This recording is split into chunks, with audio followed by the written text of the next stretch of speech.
on those Okay. strategies. So, um, so with Russ's story, a couple things there. His song a week was happening on SoundCloud back when SoundCloud was still the gold source almost for music. It was kind of right at the transition into streaming and Spotify. So I'm not gonna say he got lucky, but kind of like with my playlist, it's a good playlist, but it blew up because it was one of the early ones.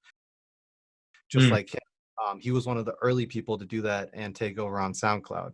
And then the other thing is he built up his independent catalog first, but then he did partner with a major label as he was blowing up to take it to the next step and the next level. So I think even if you do want to get signed eventually or you want to get signed now, there is no downside to building up your own catalog and your own fan base because that's what he did.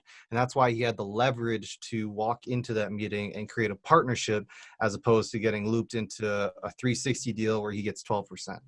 You know what I mean? So I always tell people build up the independent catalog because A, it's what you have to do as an artist. You have to put out music if you want to become successful. And B, there are no downsides to having that catalog. So with Russ, his partnership was with his album.